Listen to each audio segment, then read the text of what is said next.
देखिए, तो research methodology को जब हम देखते हैं, रिसर्च में हम जब देखते हैं तो वहाँ पे साइट हम करते हैं अलग अलग चीज़ों को, साइटेशंस लिखी हुई होती है, उसके नीचे फुट नोटिंग भी हम करते हैं। तो ये डिपेंड है कि ज़रूरत क्या है इसकी, है ना। तो what we need of the citation, तो सबसे पहले साइटेशन की हमें ज़रूरत क्या है, तो उसके लिए जब हम किसी कोट्स को हम डिफाइन कर रहे हैं, अपने रिसर्च में डाल रहे हैं कोट्स को, तो कोट्स को एक्सप्रेस करने के लिए हमें साइटेशन की ज़रूरत पड़ती है। फिर व्हेन यू पैराफाइज, जब हम पैराफाइज कर रहे हैं किसी भी सेंटेंस को, तो उसके लिए हमें साइटेशन की ज़रूरत पड़ती है। When were you use an idea, जब हम अपना आइडिया उसमें यूज़ कर रहे हैं, रिसर्च में एक्सप्रेस कर रहे हैं, तो वहाँ पे हमको साइटेशन की ज़रूरत पड़ रही है। तो when you makes the specific reference to work over the another person, जब हम किसी दूसरे पर्सन का जो वर्क है, जो हमने पढ़ा है, उसको हम साइट करने की कोशिश कर रहे हैं, रेफरेंस उसकी दे रहे हैं, तो उसके लिए हमें साइटेशन की ज़रूरत पड़ती है। तो when someone else is were is critical developing you the own idea, जब हम क्रिटिकली एनालाइज किसी चीज़ को कर रहे हैं, तो उसके लिए हमें साइटेशन की जरूरत पड़ती है। अब डिफरेंट काइंड ऑफ साइटेशंस है, इंडिया में ये बहुत कम है, बाकी अदर कंट्रीज़ में सब में अपनी अपनी साइटेशन है। तो डिफरेंट काइंड्स ऑफ साइटेशन कितने टाइप की होती है, हम उनको डिस्कस करते हैं। तो सबसे पहले है एसीएस स्टाइल है ना, अमेरिकन केमिकल सोसाइटी। तो एसीएस जो स्टाइल है वो डेवलप हुई अमेरिकन केमिकल सोसाइटी से। तो इस style format often used for the chemical literature, chemical पे जो लिटरेचर लिखे जाते हैं उनमें यूज़ करते हैं ACS style, American chemical society. उसके बाद में एपी स्टाइल है, अमेरिकन साइकोलॉजी स्टैंड सोसाइटी। तो साइकोलॉजी से रिलेटेड जो लिटरेचर है, सोशल साइंसेज वगैरह है, उन मेरी जब रिसर्च किया जाता है तो उनमें आप एपीएस को यूज़ करते हैं, है ना। तो तीसरी स्टाइल है एपीएस से, तो ये है पॉलिटिकल साइंस से रिलेटेड, है ना। ये भी अमेरिका से ही रिलेटेड करते हैं, जब पॉलिटिकल साइंस पे जो रिसर्च होती है उससे रिलेटेड जो लिटरेचर है उस पर एपीएस है ना, अमेरिकन पॉलिटिकल साइंस साइटेशंस, है ना। तो ये है आपका। उसके बाद में ब्लू बुक स्टाइल है, तो ब्लू बुक स्टाइल जो है बड़ी फेमस साइटेशंस है, ये हार्वर्ड यूनिवर्सिटी ने इन्वेंट इसको किया था। Traditional use in the American legal writing, जो अमेरिका का जो लीगल सिस्टम है, कोर्ट सिस्टम वगैरह है, जुडिशरी सिस्टम जो है, उसमें ज़्यादातर यूज़ करते हैं ब्लू बुक को। तो लीगल रिसर्च में इंडिया में भी ब्लू बुक को हम साइटेशन काफ़ी बार करते हैं।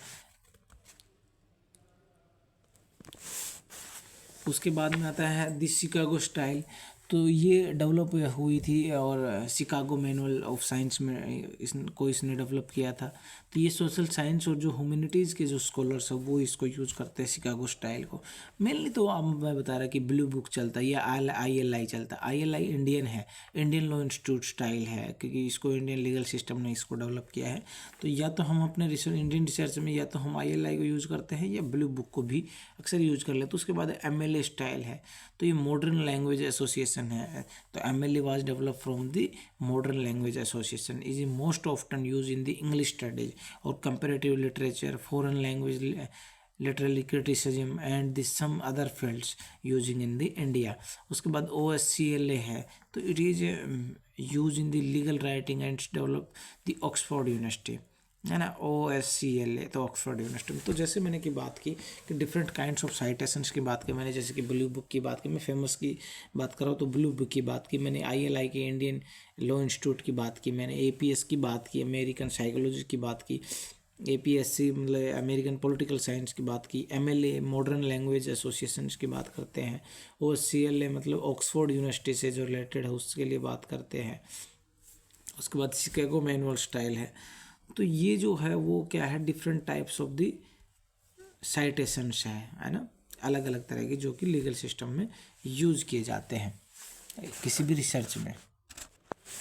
अब बात करते हैं हम इसके स्ट्रक्चर की, structure of the legal citation. तो एक legal citation refers to a specific legal source such as the constitution, statute, report, cases, regulation, a treaties और द लॉ रिव्यू आर्टिकल, है ना। इन सब में आप साइटेशंस को यूज करते हैं।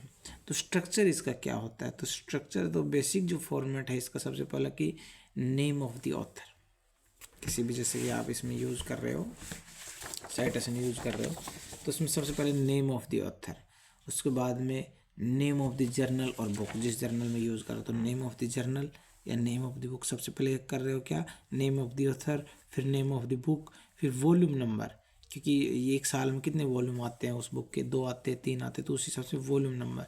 उसके बाद में एब्रीगेटेड टाइटल्स थ्रू द सोर्स, आपने कहाँ से चीज़ें उठाई उसके सोर्स के बारे में।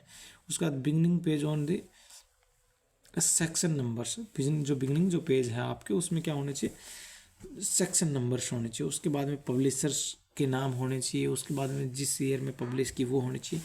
तो मेनली मेनली अगर कोई पूछे आपसे कि भाई जो structure of the legal citation का क्या सीन है, तो आप उसमें कह सकते हो भाई जी क्या क्या इंक्लूड करेगा जी, नेम ऑफ द ऑथर करेगा, नेम ऑफ द बुक करेगा, नेम ऑफ द पब्लिशर करेगा, नेम ऑफ द टाइटल करेगा, और जो फर्स्ट सेक्शन होगा उसमें सेक्शंस वाइज डिफाइन होगी चीज़ें, और अगर एक से ज़्यादा वॉल्यूम आते हैं तो वॉल्यूम नंबर मेंशन होगा, ईयर नंबर मेंशन होगा, ये चीज़ें। अब अगला जो है वो टॉपिक बनता है कि citation standard that having been adopted by the most of the country institution.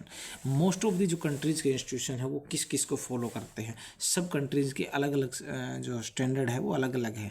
जैसे कि मैं बात करूँ ऑस्ट्रेलिया की, तो ऑस्ट्रेलियन लीगल साइटेशन सिस्टम, तो ऑस्ट्रेलिया में क्या है, ऑस्ट्रेलियन लीगल साइटेशन सिस्टम है जो usually follow the Australian guide to the legal